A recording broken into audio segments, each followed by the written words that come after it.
They called it the human problem.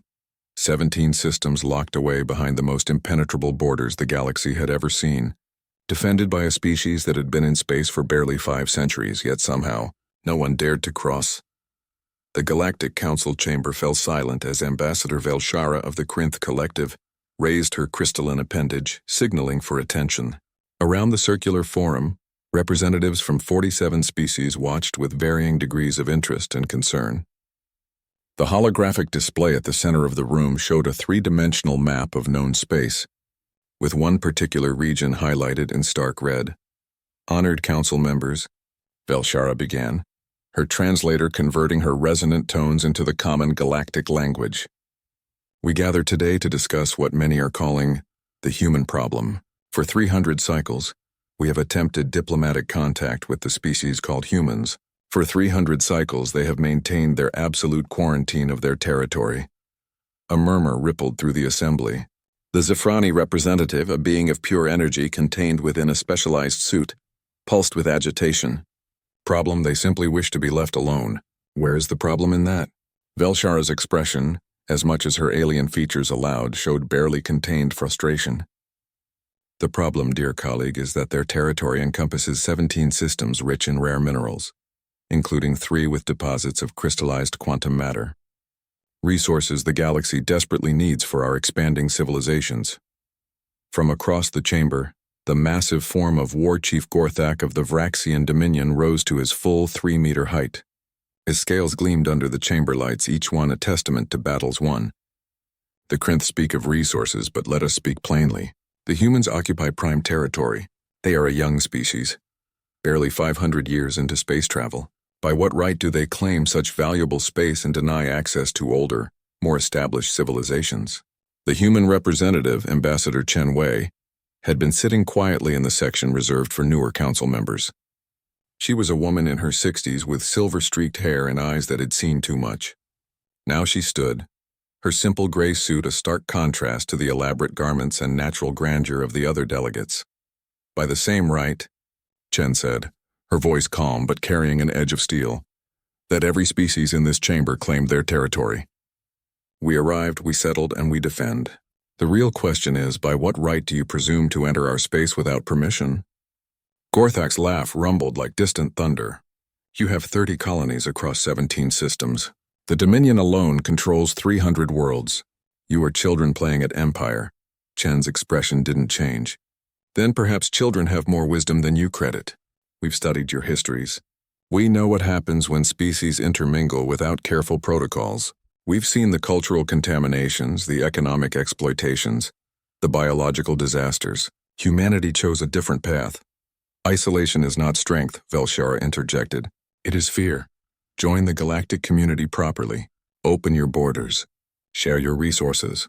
This is the way of civilized species. We are part of the community, Chen replied. We attend these councils. We participate in scientific exchanges, conducted through proper quarantine protocols. We've contributed to the medical database and the cultural archive. What we don't do is allow unrestricted access to human space. And we never will. The Zephrani representative pulsed again, this time with curiosity. Ambassador Chen, help us understand. What are humans so afraid of? We have treaties, laws, protective measures. Chen was quiet for a moment, her gaze sweeping across the assembled aliens. When she spoke, her voice was softer but no less firm. We're not afraid. We're cautious, and we're protective of what we've built.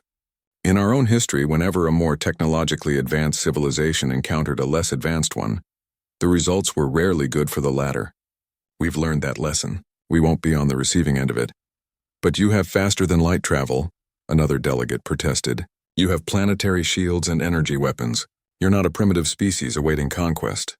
No, Chen agreed, and that's precisely why we can enforce our boundaries. We have nothing you need that you can't find elsewhere or synthesize yourselves. All you want is convenience and profit. That's not enough reason for us to open our doors. Gorthak slammed his massive fist on his podium, causing several smaller delegates to jump. Enough of this dance of words. The Dominion proposes a simple solution. The humans will open 5 systems to regulated galactic commerce, or the Council will vote to designate their territory as shared space under the expansion accords. That is the law. Chen's eyes narrowed. The expansion accords apply to unclaimed territory or to species who haven't achieved council recognition. We have both. Your proposal is illegal under the very laws you claim to uphold. Laws can be interpreted, Velshara said smoothly, and in times of resource scarcity they can be amended. We are not threatening your species, Ambassador. We're simply suggesting that your isolation may not be sustainable in the long term. Is that a threat? Chen asked quietly. It's a reality, Gorthak growled. There are those in the galaxy who grow impatient with human stubbornness. Not all species are as diplomatic as those represented here. Chen gathered her datapad and stood formally. Then let me make something absolutely clear, so there can be no misunderstanding. Human space is not open for negotiation. Any ship that enters our territory without authorization will be warned once, only once. If that warning is ignored, we will respond with immediate and overwhelming force. We will not capture. We will not negotiate. We will not show mercy. We will eliminate the threat. The chamber erupted in protest. Velshara's voice cut through the noise. You would commit an act of war over a simple border crossing? We would defend our territory, Chen corrected. As is our right under galactic law. We've been clear about this from the beginning. Our boundaries are marked. Our protocols are published. Ignorance will not be accepted as an excuse. You're barbarians, someone shouted from the back. Chen smiled, but there was no humor in it. Perhaps we're the only ones honest enough to state plainly what every species in this room practices quietly. The difference is, we won't dress up our defense in pretty words about civilization and cooperation, cross our borders without permission, and you will be destroyed. That's not barbarism. That's clarity. She moved toward the exit, then paused and turned back. Humanity learned a long time ago that good fences make good neighbors. We've built our fence. We've posted our signs. What happens next is entirely up to you. As the chamber doors closed behind her, the council erupted into heated debate. But in the military command centers of half a dozen aggressive species, her words were being analyzed not for their diplomatic content, but for weaknesses. The humans had drawn their line. Now the galaxy would decide whether to respect it or to test just how serious they were about defending it. 3 months after Ambassador Chen's speech to the Galactic Council, the Vraxian war chief Gorthak stood on the bridge of his flagship, the inevitable conquest. Around him, the Dominion's third expansion fleet hung in space like a school of predatory fish.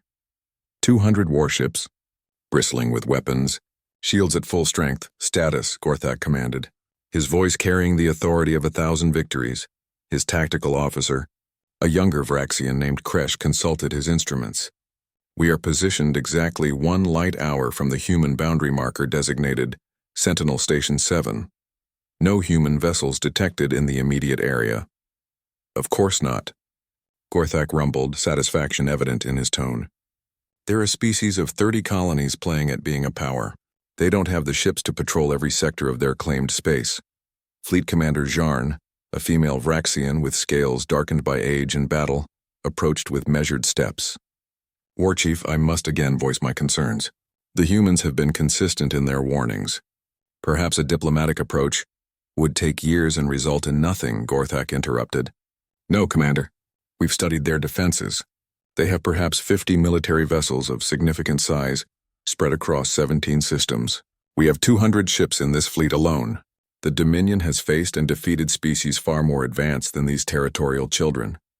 Their technology is not to be dismissed, Zharn insisted. Intelligence reports suggest their weapon systems are unconventional. Our science division couldn't fully understand the specifications they've published for their defensive capabilities. Gorthak's laugh was dismissive, because their lies meant to intimidate.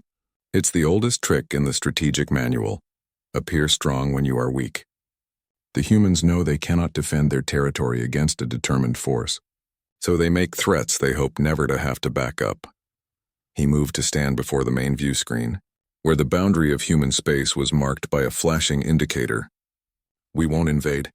We won't conquer. We'll simply pass through to the Kelser system on the far side of their space. It's a routine transit that would save us 3 weeks of travel time.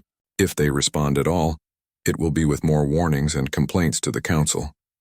And when we emerge on the other side unharmed, their bluff will be called. Other species will follow our example, and within a year, human space will be like any other region open to galactic traffic. And if they attack? Jarn asked. Then we defend ourselves and teach them a lesson about threatening their betters, Gorthak replied. Either way, we win. Helm, set course. Take us across the human boundary at standard military speed. Weapons and shields at ready status, but do not power up to combat levels. We're not invading. We're merely passing through. The fleet began to move, a massive show of force gliding toward the invisible line that marked human territory. As they approached, a holographic communication appeared on the bridge. A human appeared in the projection, a woman in a crisp military uniform, perhaps in her 40s, with dark skin and eyes that showed no fear, only cold assessment. Her collar insignia marked her as a commander, though Gorthak didn't recognize the specific rank structure. Vraxian vessels. This is Commander Sarah Okonkwo of the Human Defense Force, speaking from Sentinel Station 7. You are approaching the boundary of human-controlled space. You do not have authorization to enter. Alter your course immediately. Gorthak gestured for his communications officer to open a channel. Commander, this is War Chief Gorthak of the Vraxian Dominion. We are on a peaceful transit to the Kelser system. We mean no harm to human territory and will simply pass through. There is no need for hostility. There is no passage through human space, Okonkwo replied, her tone never changing. Alter your course or you will be fired upon. This is your only warning. Commander, be reasonable. We are a fleet of 200 warships. Even if you have vessels hidden nearby, you cannot possibly believe you can stop us. We will proceed on our course. I suggest you stand aside. For just a moment, something flickered in Okonkwo's eyes, not fear, not anger, but something Gorthak couldn't quite identify. Pity, perhaps. Very well, she said simply. You've been warned. Okonkwo out. The hologram disappeared. Gorthak turned to his tactical officer. Scan for human ships. How many are we facing?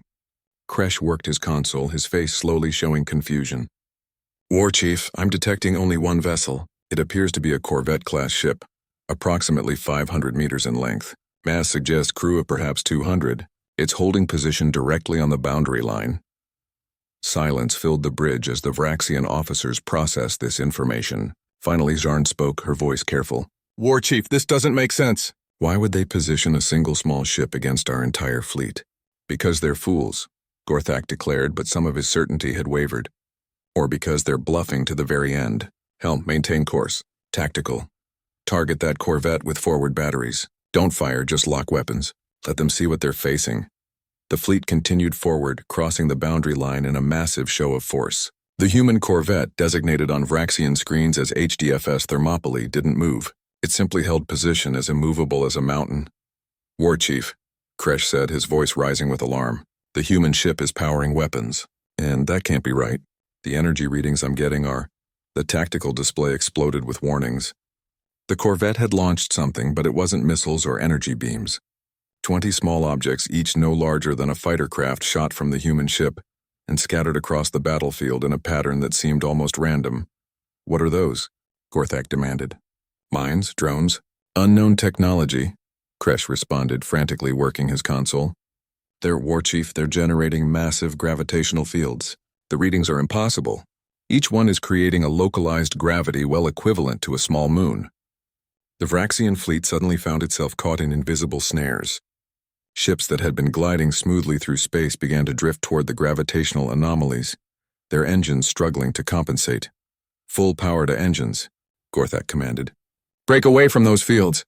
But the human weapons, whatever they were, adjusted their positions with impossible precision. The gravitational wells began to overlap, creating zones of crushing force that bent space itself.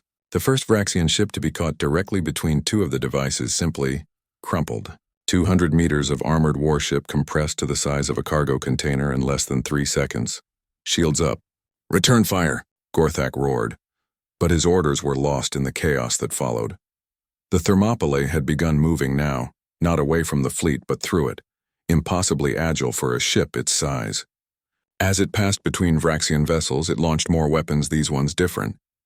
They attached to ship hulls and began drilling, not with physical force but with focused beams of energy that sliced through shields and armor as if they weren't there.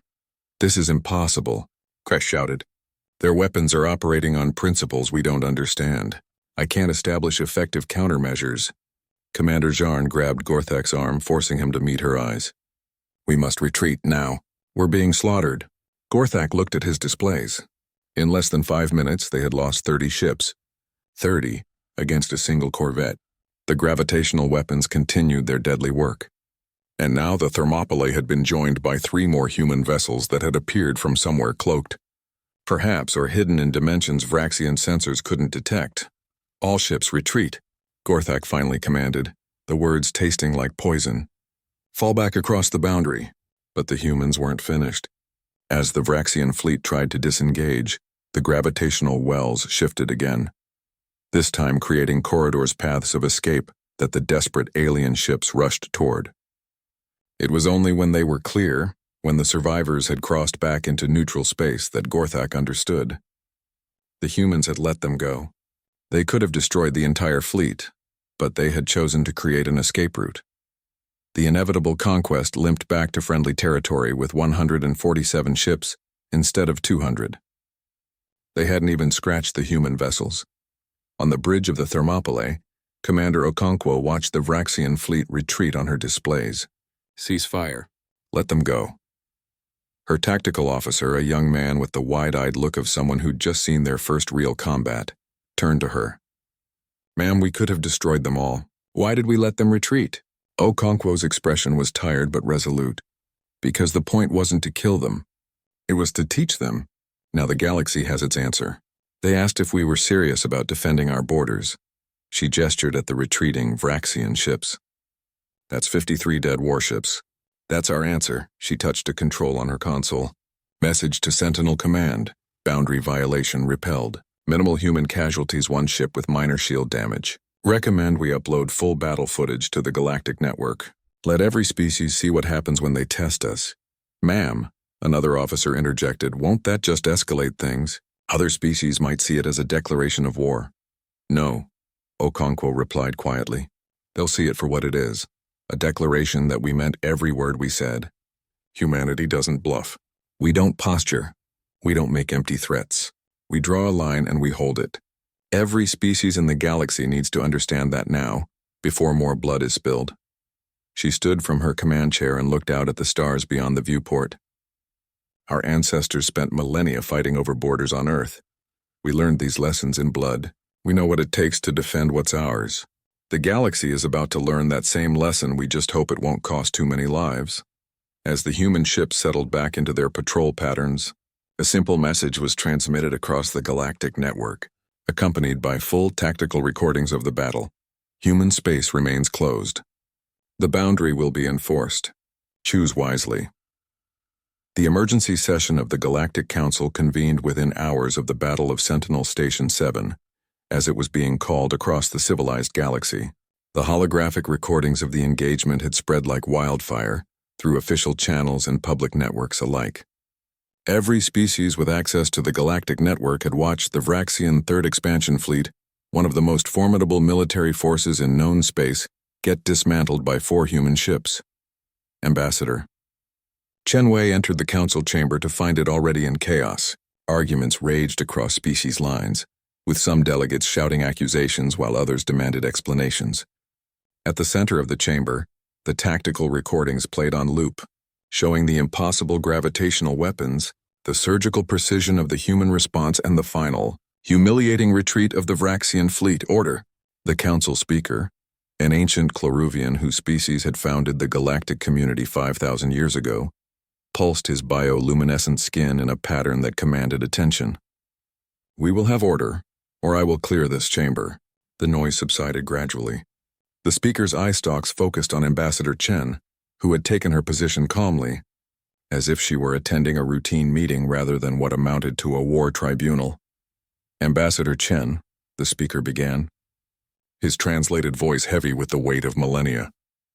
Your species has committed an act of unprecedented violence against a fellow council member. 53 warships destroyed. Over 30,000 Vraxian lives lost. The Dominion demands justice, and frankly, many others share their outrage. What have you to say? Chen activated her podium's display, projecting a series of documents and communications into the shared holographic space. Mr. Speaker, honored delegates, what I have to say is simple. Everything that happened at Sentinel Station 7 was predicted, documented and warned about for over 300 cycles. She highlighted the first document. This is our initial application for territorial sovereignty, submitted when we first made contact with the galactic community. It clearly states our boundaries and our intention to enforce them absolutely. It was approved by this very council. Another document appeared. These are the 17 formal warnings we issued to the council about various species' increasingly aggressive rhetoric regarding our territory. Each one was read into the official record. Each one stated our defensive protocols. More documents cascaded into view. These are the 42 diplomatic communications we sent directly to the Vraxian Dominion over the past 2 cycles, each one warning them specifically about their fleet movements near our borders. And this, she highlighted a final transmission, is Commander Okonkwo's direct warning to War Chief Gorthak, given mere moments before he chose to violate our space. Chen's expression hardened. We are not the aggressors here. We established borders. We communicated our intentions. We provided ample warning. War Chief Gorthak chose to ignore all of it because he believed we were bluffing. He was wrong. That's not our fault. War Chief Gorthak, his scales dulled by the shame of defeat and loss, rose from his seat. His massive form seemed somehow diminished now.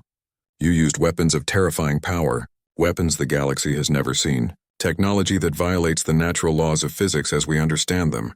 Where did you acquire such armaments? We developed them, Chen replied simply. Humanity has spent the last 3 centuries focused on one priority above all others: defense of our territory. While other species expanded and competed for resources, we invested everything in making our borders impregnable. Did you think we were idle in our isolation? Velshara of the Krinth Collective leaned forward, her crystalline features refracting the chamber lights. Those gravitational weapons, our scientists estimate they would require energy expenditures that should be beyond any single ship's capacity to generate. How is this possible? Chen smiled slightly. Ambassador Velshara, you're asking me to reveal classified military technology. Would you share the specifications of your defensive systems? This is different, Velshara insisted.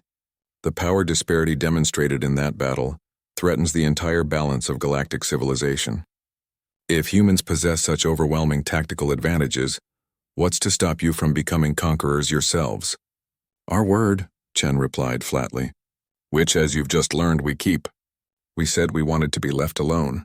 We are left alone. We said we would defend our borders with lethal force. We have defended our borders with lethal force. We have never said we wish to conquer anyone, and we have taken no action beyond our own territory. Our word should be worth more now than ever. The Zafrani representative pulsed with energy, their modulated voice carrying a note of concern. Ambassador Chen, I believe I speak for many here when I say the effectiveness of your defense is unsettling. Your species represents less than 1% of galactic civilization by population and territory, yet you've demonstrated the capability to defeat one of our largest military powers with a handful of ships. This creates a dangerous imbalance. Only if you persist in seeing our territory as something you have a right to access, Chen countered. The Vraxian fleet wasn't destroyed in neutral space. It wasn't destroyed in a resource dispute. It was destroyed exactly where we said it would be destroyed, inside our borders. After explicit warning. There is no imbalance here, only consequences. A smaller delegate from a species Chen didn't immediately recognize spoke up hesitantly. But what if we have legitimate need to transit through your space? Emergency situations? Humanitarian crises? Chen's expression softened slightly. We have protocols for that. True emergencies verified by our observation posts can be granted passage under escort. Medical ships, refugee vessels, genuine disaster responses were not monsters. But a military fleet of 200 warships claiming to need a shortcut to save 3 weeks of travel time? That's not an emergency. That's a test. And tests of our boundaries will always receive the same response. You killed 30,000 beings to make a point, someone shouted from the back of the chamber. No, Chen replied, her voice sharp. War Chief Gorthak killed 30,000 of his own people by leading them across a boundary they had been repeatedly warned was lethal to cross. We didn't hunt them. We didn't pursue them into neutral space.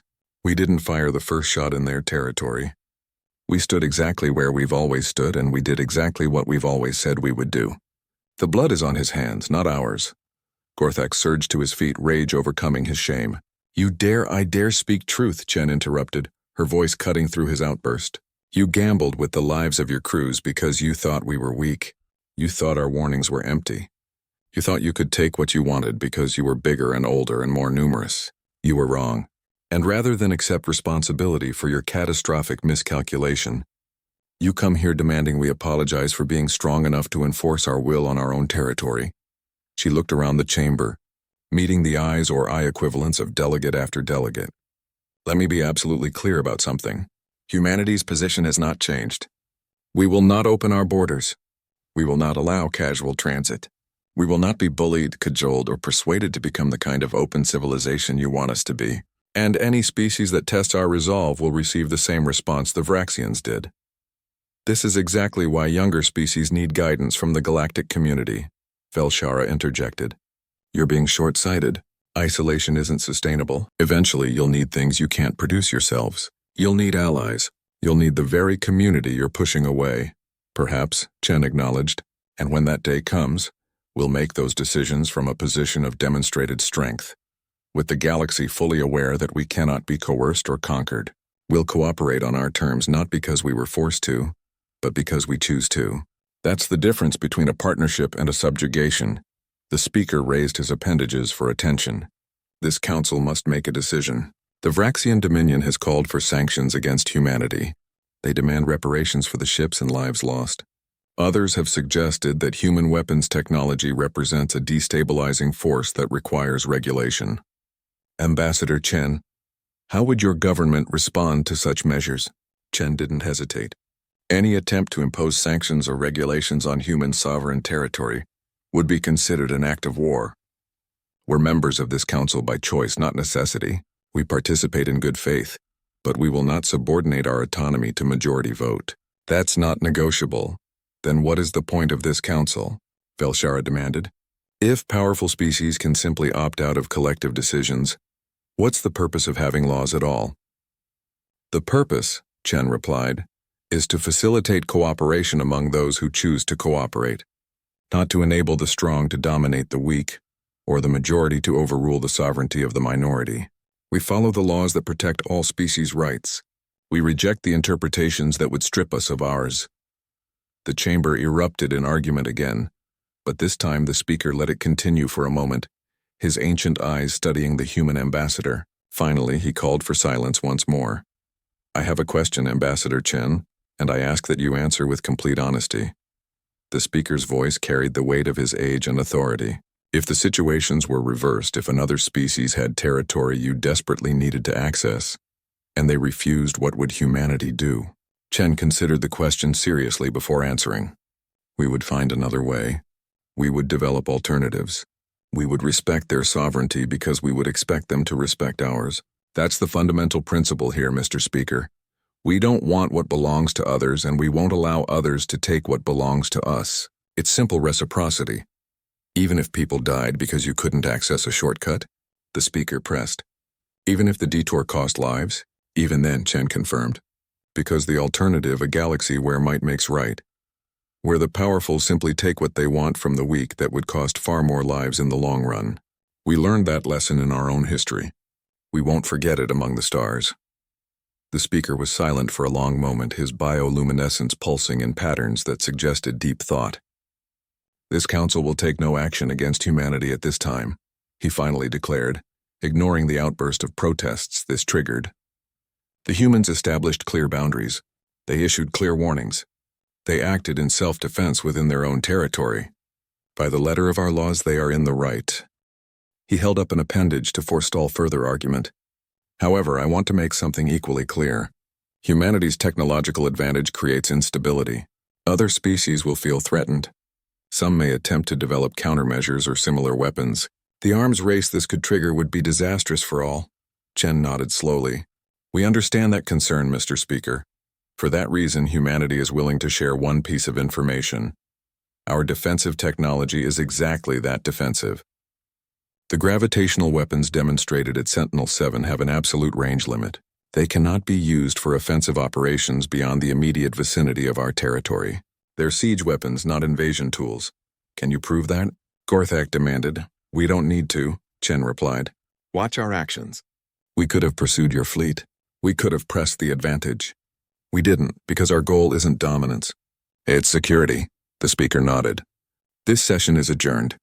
But let this be remembered. Humanity has shown us that they are not to be trifled with.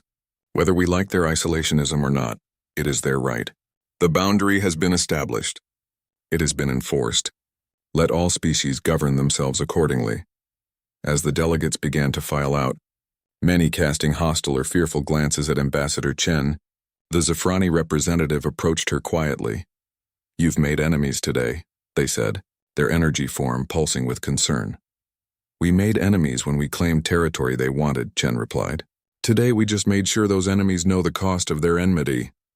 And if they come at you with everything they have, if multiple species unite against the human threat," Chen's smile was grim but confident, "then they'll learn that what they saw at Sentinel-7 was us being gentle. We let those ships retreat. We created escape routes. We could have killed them all. The galaxy needs to understand we don't want war, but we're prepared for it. Absolutely prepared." The Zafrani pulsed with what might have been respect or fear. Chen couldn't quite tell. "I hope for all our sakes that it doesn't come to that." "So do we," Chen agreed quietly. "So do we." In a sector of space far from the council chambers and the public eye, 6 species met in secret. They gathered on a neutral station, one used for black market transactions and other activities best kept from official scrutiny. The representatives were not ambassadors, but military commanders, intelligence operatives, and those whose power came from wealth rather than position. High Executor Varn of the Krinth Merchant Guild spoke first, his crystalline form refracting the dim light of the meeting chamber. "The Council has chosen appeasement. We will not. The humans have demonstrated technology that threatens our interests and, more importantly, our profit margins." General Thal of the Keltharian Empire, a species of warrior philosophers with 4 arms and tactical implants behind their eyes, nodded slowly. "The technology itself is the real prize. One corvette defeated 50 warships. Imagine possessing such capabilities. We wouldn't need to fight the humans, we'd simply become them."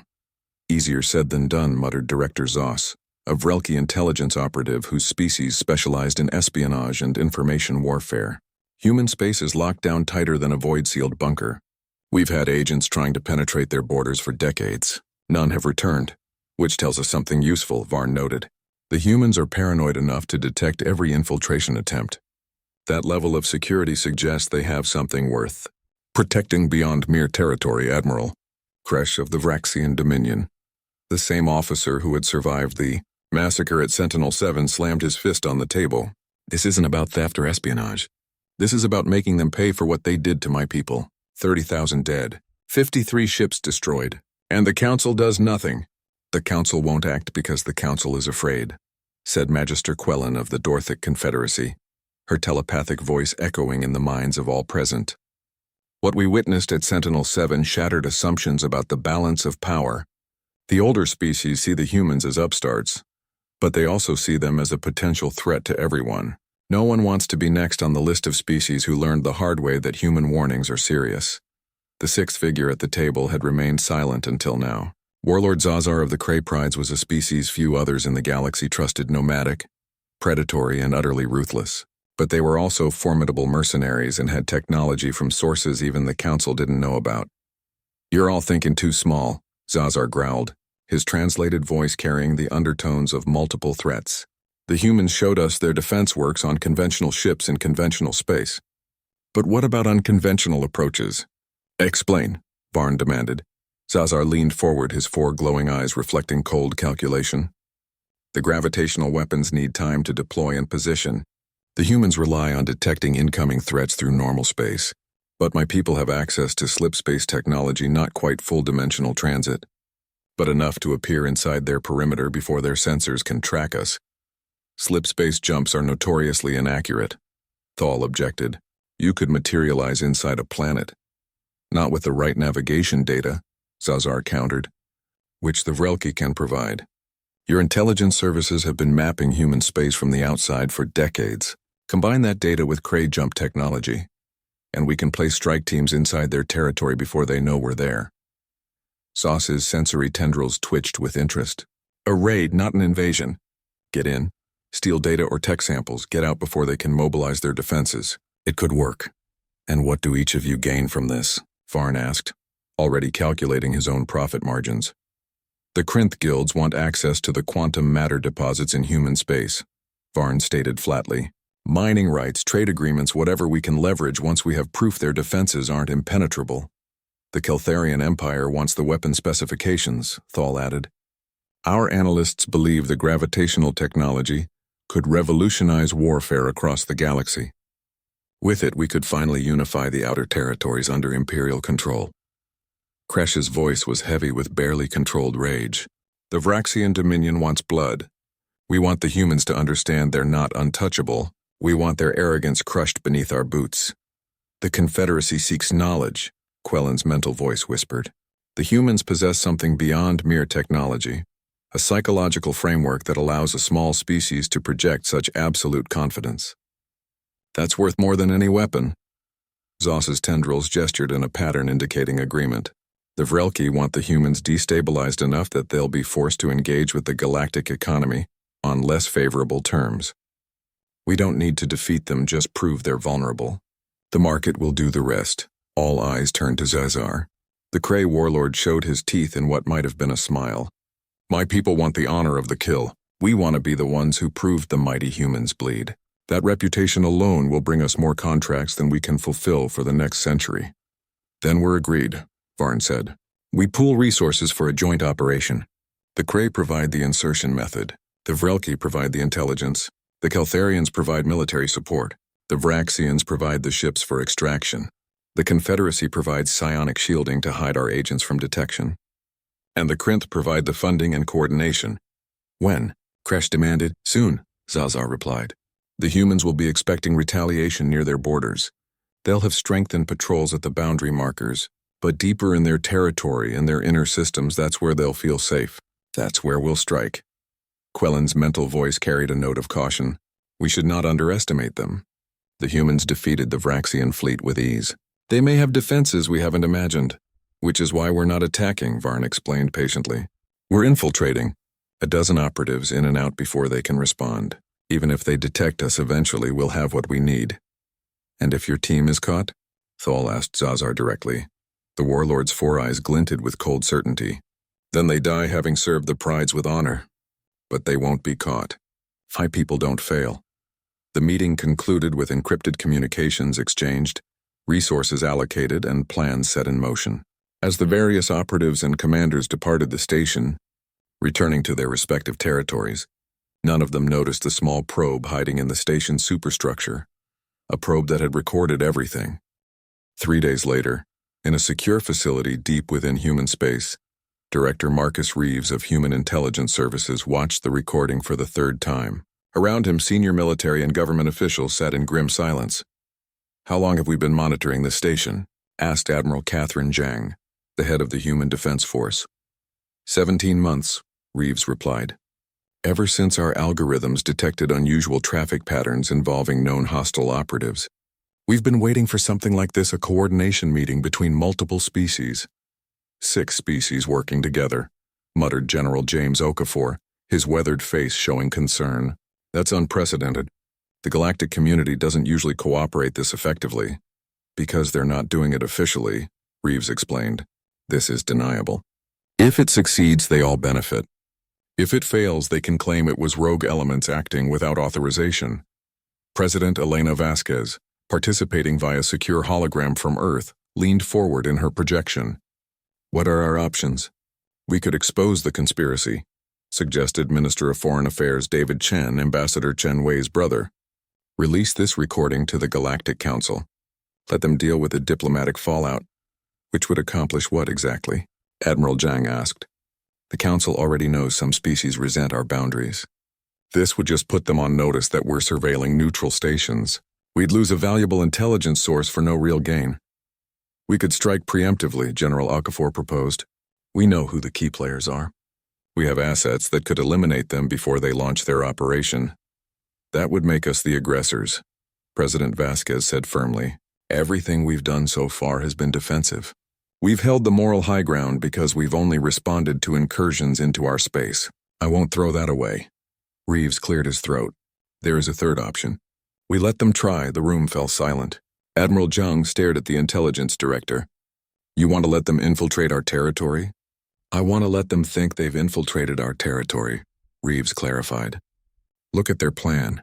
They're using slip space technology, which means they can't jump with pinpoint accuracy. They'll need to materialize at significant range from their target and then approach conventionally. That gives us time. Time to do what? Chen asked. Reeves smiled coldly. Time to control the entire operation. We know they're coming. We know roughly when and where. We can detect slip space signatures long before they stabilize into normal space. We can be waiting. You want to capture them, President Vasquez realized. Better than that, Reeves replied. I want to let them succeed. We give them exactly what they're looking for: false intelligence, fake technology specifications, misleading data about our capabilities. We let them escape thinking they've accomplished their mission. And when they try to use the information, General Okafor's eyes widened with understanding. It either fails spectacularly or leads them to waste resources on dead ends. Reeves finished. Meanwhile, we'll have identified their infiltration methods, their technology, their operational patterns. We turn their operation into an intelligence windfall for us and a catastrophic resource sink for them. Admiral Zhang nodded slowly. It's risky. If even one of them sees through the deception, they'll know we were ready for them. That tells them we have intelligence capabilities far beyond what we've admitted, which is something they should know, President Vasquez said firmly. We've been reactive so far, defending when attacked, warning when approached. Maybe it's time to be proactive. We show them that we don't just defend our borders. We know what happens beyond them. We see them coming before they arrive. It sends a message, Chen agreed. That message being, we're always 3 steps ahead of you. Stop trying. There are risks, Reeves cautioned. If something goes wrong, if the operation turns violent within our territory, we'll have an actual firefight in one of our systems. Civilian casualties become possible. Then we don't let anything go wrong, Admiral Zhang stated. We control every variable. We choose the insertion point they think they're choosing. We guide them to a facility that's actually a stage set. We staff it with intelligence operatives playing the role of regular citizens. We make it so perfect they never question whether it's real. President Vasquez looked at each person in the room. This is a significant escalation. We'd be moving from passive defense to active deception and manipulation. Are we certain this is who we want humanity to be? Madam President, General Okafor said quietly, we can be peaceful without being passive. We can be honest without being naive. These species are planning to violate our sovereignty, steal our technology, and potentially harm our citizens. We have every right to meet deception with deception. And when this is over, the President pressed, when they realize they've been played, won't that just escalate things further? They won't know they've been played, Reeves insisted. Not for years, possibly decades. By the time they realize the information was false, if they ever realize it, the political landscape will have shifted. New threats will have emerged. This conspiracy will be ancient history. President Vasquez was quiet for a long moment, her holographic image flickering slightly as she considered the weight of the decision. Finally, she spoke. Approved. But with conditions. No lethal force unless absolutely necessary for self-defense. No torture or inhumane treatment of captured operatives. And if anything goes off script, we abort and revert to standard defensive protocols. Understood? A chorus of acknowledgments filled the room. Director Reeves, the President continued, you have operational command. Admiral Zhang, provide whatever military support he needs. General Okafor, coordinate with our planetary defense forces to ensure civilian populations are protected. Minister Chen, prepare diplomatic cover stories in case this becomes public. We tell them we detected and repelled an infiltration attempt, but we don't reveal how much we knew beforehand. What about Ambassador Chen Wei? David Chen asked. Should she be informed? She'll need to know eventually, the President said. But for now, let her maintain her current position with the Council. Her ignorance of this operation will be genuine, which will make her reactions more authentic if questions arise.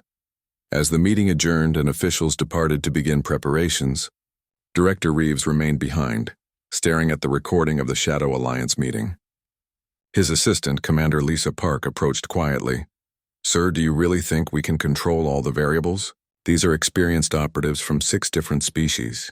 If even one of them is better than we anticipate, Then we adapt, Reeves interrupted. Commander, the truth is that we've been preparing for something like this since the beginning. The isolation policy wasn't just about protecting ourselves from external influence. It was about creating an environment where we controlled every single factor. Every ship that enters our space, every signal that crosses our borders, every commercial transaction, we monitor it all. That's a massive intelligence apparatus, Park observed. It's the price of security, Reeves replied. The galaxy thinks we're paranoid isolationists. They're right. But they don't understand why. It's not because we're afraid of them. It's because we learned from history that the only way to maintain genuine sovereignty is to be so well informed that your enemy's plans are obsolete before they're implemented. He turned to face his assistant. 300 years ago, humanity was divided, vulnerable, and nearly destroyed itself. We decided that would never happen again. Not internal division and certainly not external conquest. So we built a society where safety and knowledge are paramount, where every citizen understands that their freedom depends on eternal vigilance. Some would call that dystopian, Park said carefully. Reeves smiled without humor. Some would. But those people aren't reading the daily intelligence reports about species who want to exploit us, enslave us, or simply take what we've built because they're strong enough to try. Our citizens accept the surveillance because they've seen the alternative in the galactic community species absorbed. Cultures erased, populations enslaved. We choose knowledge over innocence, security over naivety. And now we'll prove we were right to be paranoid, Park concluded. Exactly. By the time this operation is over, 6 hostile species will have learned that humanity doesn't just react to threats, we anticipate them. We see them coming. We prepare for them. And we turn their own aggression against them. Reeves pulled up a holographic display showing human territory, with dozens of monitoring stations, sensor networks, and defense platforms marked throughout. The galaxy is about to learn something important, Commander. They thought Sentinel-7 was impressive. They thought 4 corvettes defeating 200 warships was the extent of our capabilities. He zoomed in on one system in particular, Novara Secundus, a mid-tier colony world with research facilities and a civilian population of 3 million. This is where they'll strike. Our analysis of their infiltration capabilities and mission objectives points to this system. They'll think they're being clever, targeting a secondary location instead of a major world. They'll think we're weakest here. And we'll be waiting, Park said. We'll be directing, Reeves corrected.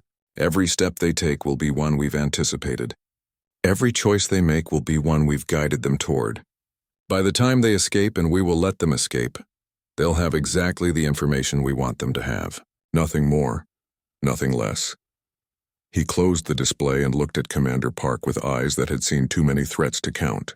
The Vraxians thought we were bluffing. The Council thought we were lucky. This alliance thinks we're vulnerable. It's time to teach the galaxy the most important lesson of all. Humanity doesn't bluff, we don't rely on luck, and we're never vulnerable. We're prepared. How prepared, sir? Reeves pulled up another file, one marked with the highest security classification human intelligence possessed. Prepared enough that if this Shadow Alliance somehow manages to penetrate our deception, if they somehow get real intelligence about our actual capabilities, they'll spend the next century too terrified to try again. What's in that file? The things we haven't had to use yet, Reeves replied quietly. The things we hope we'll never have to use. The weapons and systems that make our gravitational devices look primitive. The fail-safes and contingencies that ensure human space will never fall, even if we have to sacrifice everything to keep it. Commander Park felt a chill run down her spine. Sir, that sounds like doomsday options, Reeves confirmed. Because that's what you build when you're truly serious about sovereignty. You build defenses so terrible that even thinking about conquering you becomes unthinkable. The galaxy has seen our first line of defense.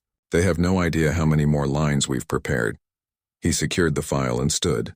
But that's for the worst-case scenario. For now, we have an infiltration to manage. Let's make sure our unwanted guests get exactly the show we've prepared for them. Operation Trojan Horse begins in 72 hours. We have a lot of work to do. As they left the secure facility, neither of them noticed they were being observed. Not by enemy agents or hostile species, but by another layer of human intelligence watchers watching the watchers, ensuring that even those with the highest security clearances were loyal and incorruptible. In human space, paranoia wasn't a bug in the system. It was a feature. and it was about to save them from the greatest coordinated threat they'd faced since establishing their boundaries. The Shadow Alliance thought they were the hunters. They were about to discover they'd always been the prey. 72 hours later, the Kree infiltration ship Shadow Talon materialized at the edge of the Novara Secunda system in a flash of distorted space-time. On board, Warlord Zazar's hand-picked team of elite operatives checked their equipment with practiced efficiency. "Slip space exit successful," reported the pilot. A Kree named Vex with reflexes fast enough to navigate the treacherous dimensional shifts. "We're 3 light minutes from the primary colony world. Sensors show minimal defense presence, 2 patrol corvettes, standard configuration. No signs we've been detected." Strike Leader Kesh, a veteran of 30 successful infiltration missions, studied the tactical display with his 4 glowing eyes. The Vrelki intelligence was accurate. This system's defenses are light compared to their border stations. They're not expecting trouble this deep in their territory. "Arrogance," growled Grath, the team's heavy weapons specialist and one of the few Vraxian volunteers for the mission. His scales still bore the burn scars from Sentinel-7. "They think their reputation is enough to protect them. We'll teach them otherwise." Also aboard were Syl, a Keltharian infiltration expert whose cyborg enhancements made her nearly invisible to most sensors. Nex, a Vrelki intelligence operative whose species' natural camouflage abilities were legendary. And Mindweaver Trell, a Dorthic scion whose telepathic skills would shield the team from detection. "The target is Research Complex Theta-7, Kesh briefed his team, pulling up schematics that Vrelki intelligence had pieced together from external observations. "It's on the northern continent, isolated from major population centers. Intelligence suggests it's one of their weapons development facilities, exactly the kind of place that would have information about their defensive technologies." "Security?" Syl asked, her forearms already checking her infiltration gear. "Surprisingly light," Nex reported, his sensory tendrils processing data streams. "Perimeter sensors, some automated defenses, but nothing like what we'd expect for a high-security military installation. The humans seem to rely on their overall territorial defense rather than hardening individual targets. Or it's a trap," Trell's telepathic voice whispered in their minds, carrying a note of caution. Kesh nodded acknowledgement. "Possible. But we're not seeing any signs of elevated alert. No additional ships have entered the system. No communication suggesting they know we're here. Either their detection capabilities have massive blind spots or we've caught them completely unaware." "The slip space insertion worked," Vex confirmed. "If they had the sensors to detect us, alarms would already be sounding. We're clear." What none of them knew was that 3 light hours away, on a stealth monitoring station that didn't officially exist, Director Reeves and Commander Park were watching every move they made. "They think they're undetected," Park observed, studying the tactical display that showed the Shadow Talon in perfect detail. "Our slip space detection grid tagged them the moment they began their dimensional transition, while they were still in their own territory." "Confidence is working in our favor," Reeves replied. "They're experienced operatives, but they're experiencing what they expect to experience. That's the key to any good deception: give people what they think they're looking for." On his display, the Shadow Talon began moving toward Novara Secundus under conventional propulsion, stealthed as much as their technology allowed. Human sensors tracked them effortlessly, but no alerts were triggered. No defensive responses initiated. "Research Complex Theta-7 is ready?" Reeves asked. "Completely staged," Park confirmed. "We evacuated the real research staff 3 days ago under cover of a routine drill. The facility is now staffed by intelligence operatives playing their roles.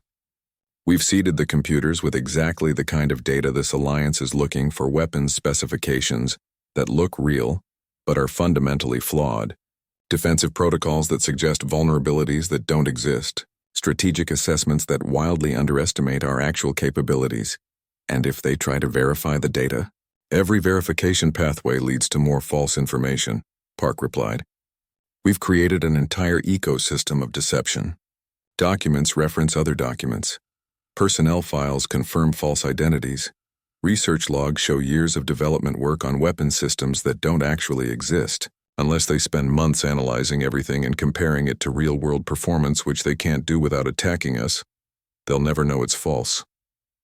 Reeves watched as the infiltration ship entered Novara Secundus's atmosphere, using the planet's magnetic field to mask its approach to the research complex. Beautiful tradecraft. They really are professionals. Too professional to suspect they're being played? Let's hope so. On the Shadow Talon, Kesh was finalizing the insertion plan. We land 2 kilometers from the complex in the forest zone. Trell maintains psionic shroud to hide our mental signatures. Nex scouts ahead using his camouflage. Sil handles any security systems we encounter. Grath provides overwatch and heavy support if things go loud. I'll lead the infiltration into the computer core to extract the data. We're in and out in under 2 hours. What about human civilians? Sil asked. Her species' warrior philosopher code prohibited unnecessary casualties. We avoid them if possible, Kesh replied. But the mission comes first. If someone sees us and can't be silently neutralized, we use non-lethal methods. We're not here to kill humans, we're here to steal from them. The team deployed flawlessly, moving through the forested terrain with practiced stealth. Trell's psionic shroud made them invisible to any telepathic detection, while Nex's biological camouflage and the team's sophisticated stealth technology defeated conventional sensors. At Research Complex Theta-7, the researchers went about their scripted routines. Dr. Sarah Williams, actually Agent Sarah Williams of Human Intelligence Services, sat at her workstation, typing up false reports on gravitational weapon refinements. Around her, 24 other operatives played their roles. Technicians, security guards, maintenance workers, all performing an elaborate theater for an audience that didn't know it was watching a show. Strike team is approaching the perimeter, came a whisper in her earpiece. Maintain normal operations. Do not acknowledge their presence in any way. Sarah continued typing, her heart rate controlled through years of training. In her peripheral vision, she saw a shimmer barely visible, like heat distortion moving past her window. That would be Nex, scouting the facility's exterior. In the Shadow Talon, which had landed in a carefully chosen clearing, Vex monitored the team's progress. Security sensors show normal patterns, no alarms. Nex reports the western entrance has standard magnetic locks easily bypassed. Kesh and his team reached the facility's exterior wall. Sil's forearms moved with mechanical precision, attaching devices to the lock mechanism that would open it without triggering alarms. The door slid open silently. We're in, Kesh whispered into his comm unit. What he didn't know was that every alarm they avoided was one that had been specifically disabled for them.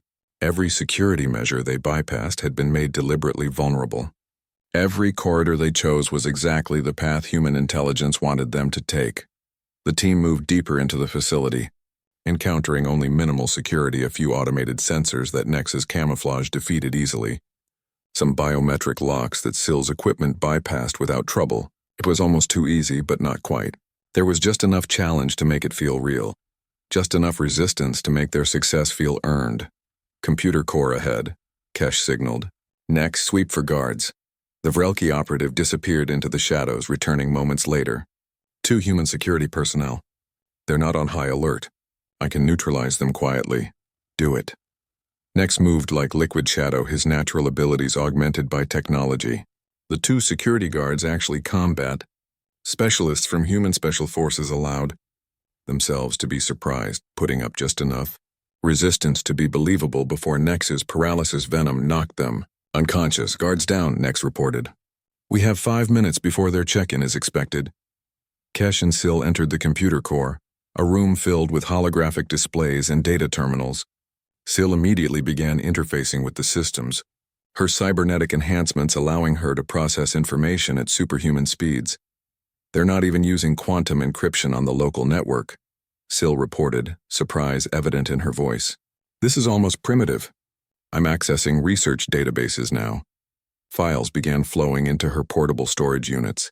Gravitational weapon specifications, defensive grid layouts, fleet deployment patterns, strategic resource assessments. Everything the Alliance wanted, exactly where they expected to find it. This is incredible, Sil breathed. They have plans here for weapons that would make Sentinel-7 look like a minor skirmish. Multi-phase gravitational cascades, planet-scale defensive shields, FTL-capable kinetic bombardment systems. If even half of this is real, humanity is far more advanced than anyone suspected. How much can you take? Kesh asked urgently. It's too much. We could spend days here and not get everything. I'm prioritizing weapons data and defensive protocols. In the monitoring station, Director Reeves allowed himself a small smile. They're taking the bait. All of it. Should we throw in a complication? Park asked. Make them work for it a bit more. No need, Reeves replied. They're professionals. They know intelligence gathering is sometimes easy when you catch your target unprepared. Adding complications now would just make them suspicious. Let them have their victory. Back at the research complex, Syl completed her data extraction. I've got it all. Terabytes of information. This will take our analysts months to process, but preliminary scans suggest it's genuine. Then we're done here, Kesh decided. Team, exfiltrate. Same route we entered. Vex, prepare for immediate dust-off once we're aboard. The team withdrew with the same stealth they'd used to enter, leaving the unconscious guards behind and retracing their steps through the facility. Not a single real alarm was triggered, not a single actual defense system engaged. As they boarded the Shadow Talon and prepared to depart, Grath voiced the concern that had been nagging at him. It was too easy. We infiltrated deep into human territory, penetrated a military research facility, and extracted classified data without significant resistance. Either the humans are incompetent or we're just that good, Kesh interrupted. The humans built their reputation on a few spectacular defensive victories, but they can't be everywhere at once. Their borders are strong, but their interior is vulnerable. That's the weakness we've exploited. The Shadow Talon lifted off, accelerating toward the edge of the system where they could safely initiate a slip-space jump. On their sensors, they detected the 2 patrol corvettes, but the human ships maintained their routine patrol patterns, showing no signs of pursuit. They still don't know we were here, Vex reported with satisfaction. Initiating slip-space transition in 10 seconds. The ship vanished in a ripple of distorted spacetime, carrying its precious cargo of stolen intelligence back to the Alliance members who had sponsored the mission. In the monitoring station, Director Reeves watched them go. Track their slip-space signature. I want to know where they're heading. Already on it, Park replied. They're making for the neutral zone station where the Alliance originally met. They'll deliver the data there for distribution to all 6 species. Perfect. That means all our targets will be infected with the false intelligence simultaneously. They'll all be working from the same flawed assumptions. What about the guards who were knocked unconscious? Park asked. The real versions, I mean. They'll file reports, of course, Reeves said. We'll investigate, discover signs of infiltration, strengthen our security at least publicly. Privately, we'll let our intelligence network spread the story that a team of elite operatives managed to penetrate human space and escape with valuable data. That's exactly what the Alliance wants to hear. You're letting them think they won. I'm letting them think they've won the battle they intended to fight, Reeves corrected.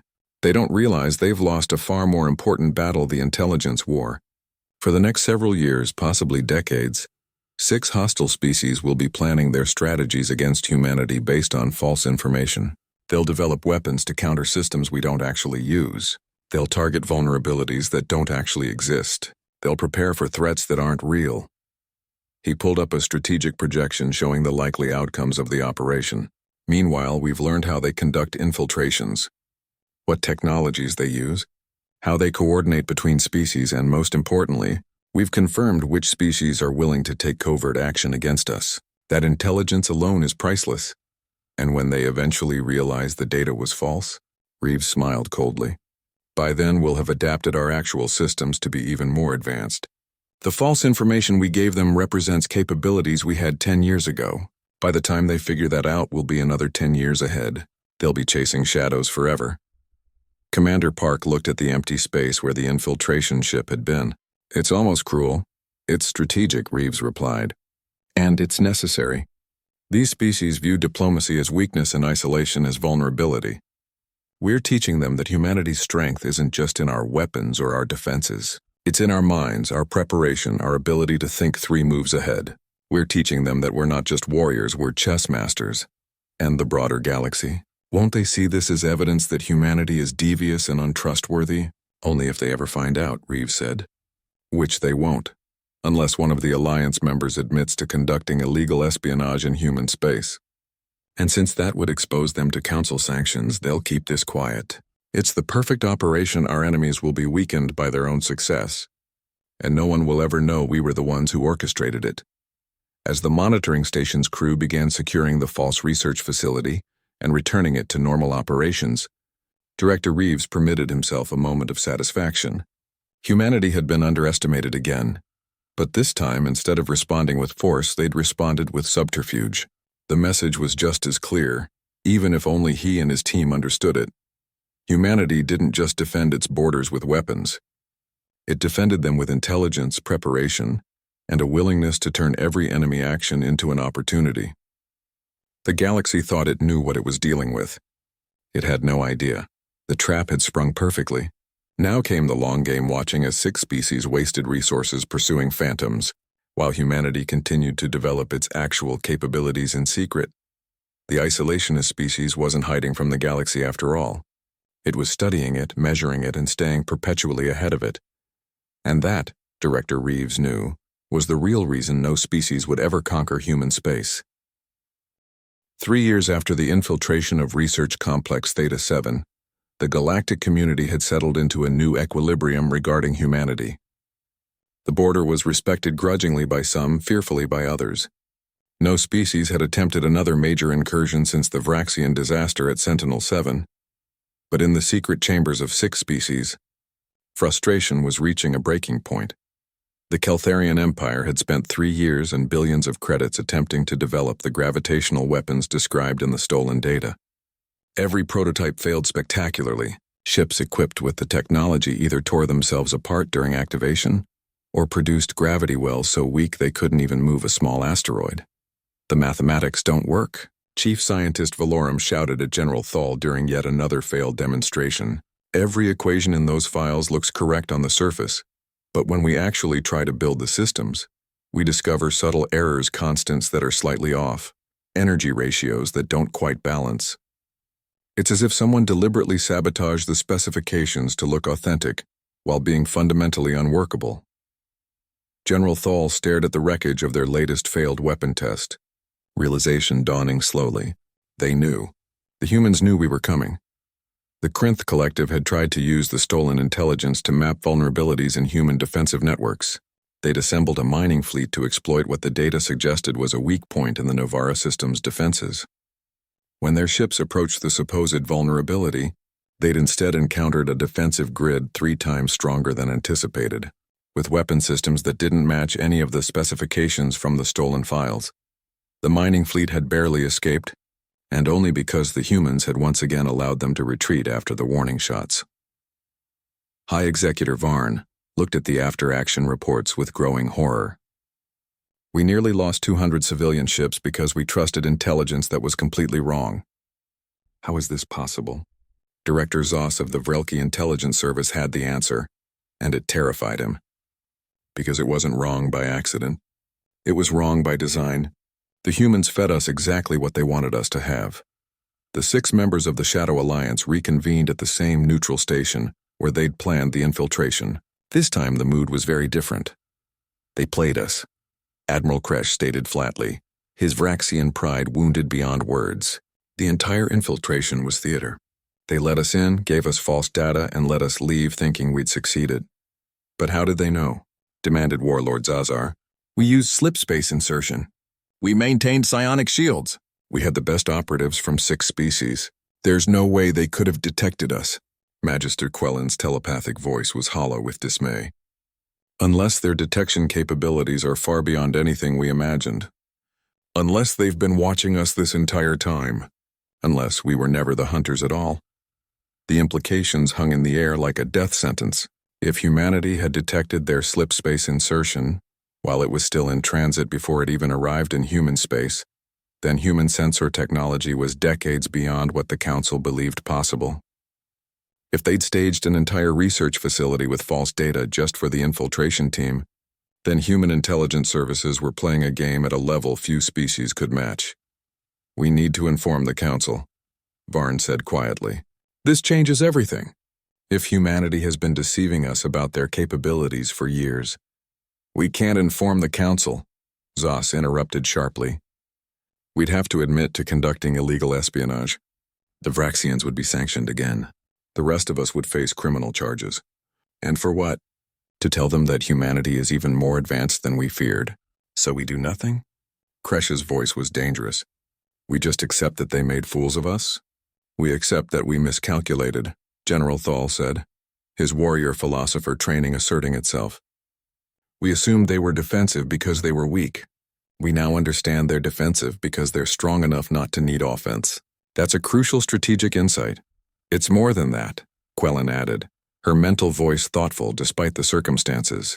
Consider the resources required to pull off this deception. They had to have intelligence capabilities sophisticated enough to discover our alliance, penetrate our planning sessions, track our infiltration in real time, stage an entire facility, create terabytes of false but convincing data, and then monitor our activities for 3 years to ensure the deception held.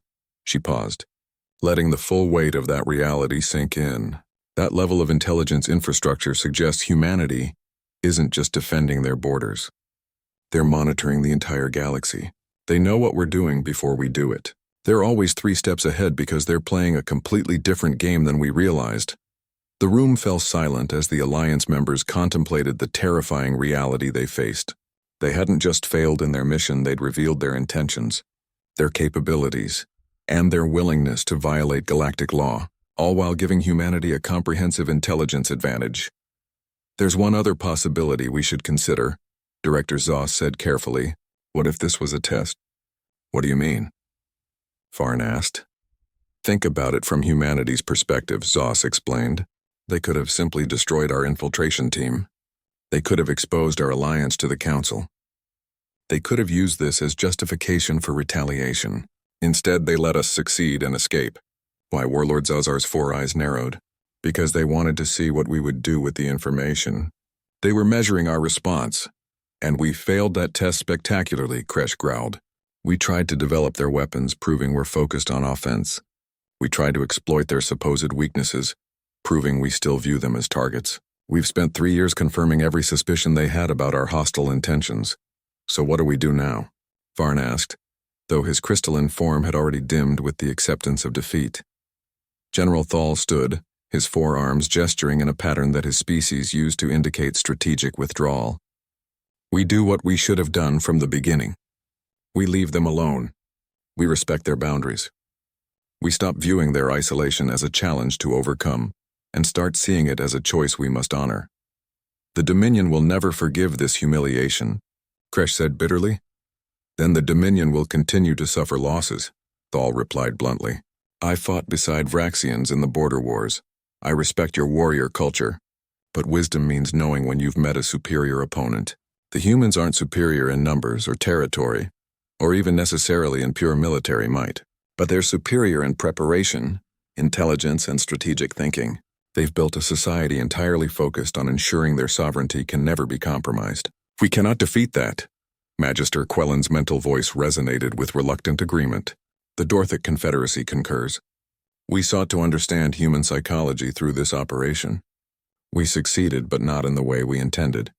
We've learned that humanity is patient, deceptive when necessary, and always planning for contingencies we haven't even imagined. These are not traits we can overcome with force or cunning. These are traits we must respect. One by one, the Alliance members acknowledged the truth. Their shadow war against humanity was over, and humanity had won without firing a single shot. Meanwhile, in human space, a very different meeting was taking place. The Galactic Council had called another emergency session, but this time, the tone was different. Ambassador Chen Wei arrived to find not hostility, but something unexpected, curiosity mixed with a healthy dose of fear. The council speaker began the session with unusual formality. Ambassador Chen, over the past 3 years we have observed something remarkable. Several species, we won't name them, have attempted various approaches to human space. Some were diplomatic, some were economic, some were, shall we say, less official. Chen remained impassive, giving nothing away. In every single case, the speaker continued, humanity has demonstrated not just defensive capability, but strategic awareness that borders on precognition. You seem to know what we're planning before we do. You counter moves we haven't made. You prepare for threats that haven't materialized. How is this possible? Chen allowed herself a small smile. Mr. Speaker, I believe the question you're really asking is how much do we know? The chamber was absolutely silent. The answer is enough, Chen stated simply. We know when species violate our borders. We know when they plan to violate our borders. We know when they form alliances against us. We know when they develop weapons to counter ours. We know because we've invested 3 centuries in making sure we know. That's not possible, protested Ambassador Velshara. The intelligence infrastructure required would be massive, Chen agreed. Expensive, all-consuming. Yes, that's what isolation actually means, Ambassador. It doesn't mean we hide from the galaxy. It means we study it obsessively while preventing it from studying us. We're not behind walls because we're afraid. We're behind walls because it gives us the advantage of perfect information about everything outside, while revealing nothing about what's inside. The Zephrony representative pulsed with what might have been admiration. You've turned your entire society into an intelligence service. We've turned our entire society into a defense mechanism, Chen corrected. Every human understands that our sovereignty depends on vigilance. Every citizen participates in maintaining our security. Every institution prioritizes the protection of our independence. It's not oppressive, it's voluntary. We all agreed this was the price of freedom from external control. War Chief Gorthak, who had been silent throughout the session, finally spoke. His voice was quieter than before, humbled by multiple defeats. What would it take for humanity to open their borders? Not for conquest or exploitation, but for genuine cooperation? Chen looked at him for a long moment. An excellent question, War Chief. Here's our answer. Humanity will open our borders when we're absolutely certain that doing so won't compromise our sovereignty. When we're confident that galactic civilization has evolved beyond viewing newcomers as targets for exploitation. When we trust that our participation will be as equals, not as subjects or resources. And when will that be? The speaker asked. When you stop testing our boundaries, Chen replied. When you stop trying to infiltrate our space. When you stop forming secret alliances to undermine us. When you stop seeing our territory as something that should belong to you instead of us. When you genuinely respect our choice rather than merely fearing our defenses. She paused, letting her words sink in. We know about the Shadow Alliance. We know about the infiltration of Research Complex Theta-7. We know about the failed attempts to weaponize the technology you stole. We've known about all of it from the beginning. The chamber erupted in shock and protest. Chen waited for silence before continuing. We didn't expose it because we wanted to see how you would respond. We wanted to know if you were capable of learning from failure, of accepting boundaries, of respecting sovereignty, even when you thought you could violate it without consequence. Some of you have learned that lesson. Others are still learning. This is unconscionable, Velshara protested. You manipulated galactic affairs. You deceived multiple species. Yet we defended ourselves using intelligence instead of violence, Chen interrupted. We prevented a conflict that could have killed millions by being smarter than our potential enemies. We did exactly what this council claims to value. We chose subterfuge over slaughter, deception over destruction, patience over panic. The speaker raised his appendages for order. Ambassador Chen, you place us in a difficult position. What you describe is arguably a violation of galactic norms regarding information warfare and psychological operations. Then censure us, Chen said calmly. Place sanctions on us if you can. Try to enforce galactic norms on a species that has explicitly chosen not to participate in those aspects of galactic civilization. See how well that works, and is that a threat? Demanded Velshara. It's a reminder, Chen replied. Humanity exists within the galactic community by choice. We follow the laws we've agreed to follow.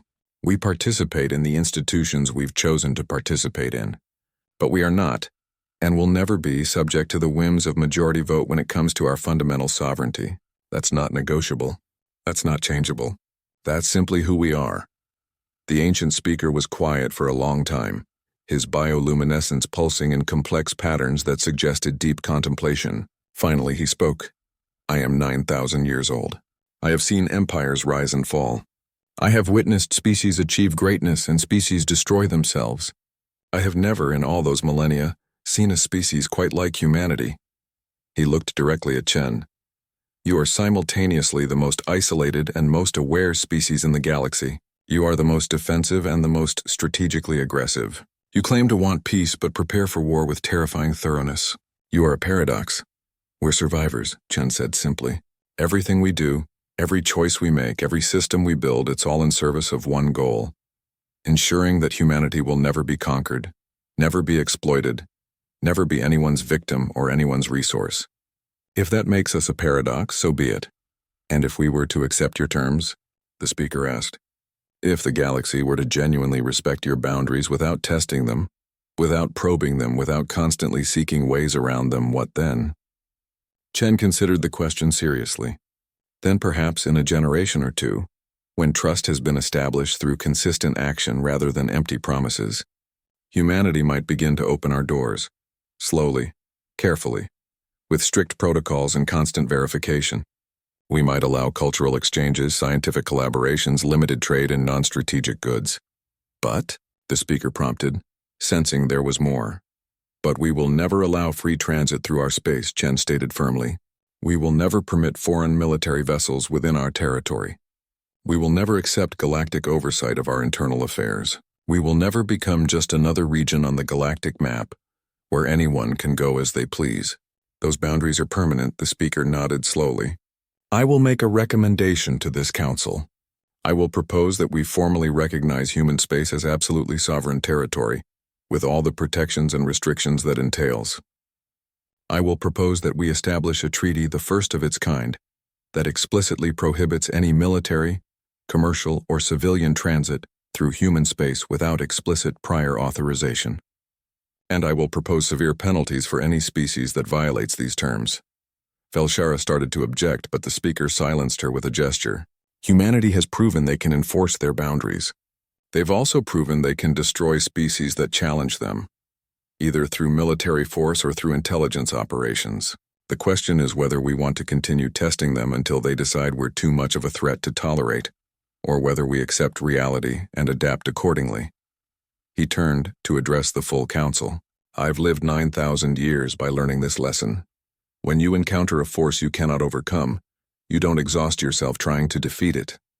You acknowledge it, respect it, and find ways to coexist with it. Humanity is such a force. The vote that followed was not unanimous. Several species abstained, and a few voted against, but the majority approved the speaker's proposal.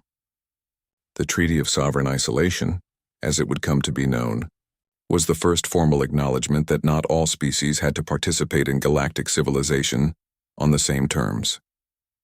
As the session ended and delegates filed out, the Zafrani representative approached Ambassador Chen privately. You've won, they said simply. The galaxy will leave you alone now. But I'm curious, was this always the plan? To be so formidable that we had no choice but to accept your terms? Chen smiled. Do you know what humanity's first interstellar colony was named? The Zafrani's energy field flickered with curiosity. No, New Thermopylae, Chen said, after an ancient battle where a small force held a vital passage against a massive army. They knew they would likely die, but they also knew that their stand would inspire others and prove that determination could overcome numerical superiority.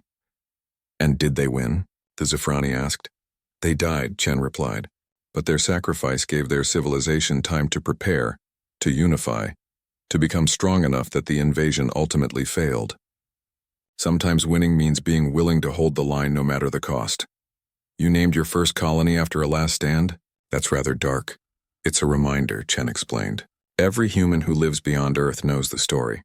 We're the descendants of people who chose to leave Earth and build something new, something protected, something that could never be conquered. New Thermopylae wasn't named for the death of those ancient warriors. It was named for the principle they embodied, this far and no farther. The Zafrani pulsed with understanding. The galaxy thought you were afraid, but you were never afraid. You were just very, very determined. Now you understand, Chen said. Humanity doesn't fear the galaxy. We just refuse to let the galaxy dictate who we become. We've seen what happens to species that do. We've studied the histories. We've learned the lessons, and we've chosen a different path. As Chen left the council chambers, she allowed herself a moment of satisfaction. 300 years of isolation, 300 years of preparation, 300 years of being called paranoid, xenophobic, and backwards, and it had all been vindicated. The galaxy had finally learned what humanity had known from the beginning. Sometimes the best defense is an impregnable defense. Sometimes the best way to win is to ensure no one can afford to fight you. Sometimes the best way to be free is to be so strong that freedom isn't a negotiation, it's a fact. In the weeks that followed, something remarkable happened across the galaxy. Species that had been planning expeditions through human space canceled them. Corporations that had been lobbying for access to human resources diverted to other opportunities. Military analysts who had been studying human defenses reassessed their conclusions and recommended against any form of confrontation. The Shadow Alliance quietly disbanded, its members returning to their respective territories with a newfound respect for the species they'd tried to manipulate. The Vraxian Dominion issued a formal apology for the Sentinel-7 incident and pledged to honor human boundaries in perpetuity. And at every border station, every sensor post, every defense platform around human space, the message remained the same: no unauthorized entry. Violators will be destroyed. No exceptions. No mercy. But now, for the first time, the galaxy truly believed it. The long game 20 years after the Treaty of Sovereign Isolation, Ambassador Chen Wei, now retired from active diplomatic service, sat in a cafe on Earth, looking up at the stars. Across from her sat a young woman, freshly graduated from the Diplomatic Academy, about to take her first assignment. "They say you're the one who won the war without firing a shot," the young diplomat said. "Is that true?" Chen smiled. There was no war to win. There was only a boundary to maintain and a message to send. The galaxy needed to understand that humanity's isolation wasn't a phase or a weakness. It was a choice. A permanent choice. "Do you think we'll ever open our borders? Really open them?" "Maybe," Chen said thoughtfully. "In a century or two. When we've had more time to observe, to verify, to ensure that galactic civilization has genuinely evolved. Or maybe never. Maybe we'll always maintain our boundaries. Always keep our distance. Always prioritize our sovereignty above all else." "That sounds lonely," the young woman observed. "It sounds safe," Chen corrected. "And for a species that barely survived its own adolescence on Earth, that learned the hard way what happens when you're not strong enough to defend yourself. Safety is worth the loneliness." She gestured at the stars above. "Out there right now there are thousands of species. Most of them are good people or the equivalent. But some aren't. Some see others as resources. Some see strength as justification for domination. Some have forgotten that sovereignty is a right, not a privilege granted by the powerful. And we make sure they don't forget. We make sure they don't test us," Chen clarified. "Every species that tried learned the lesson.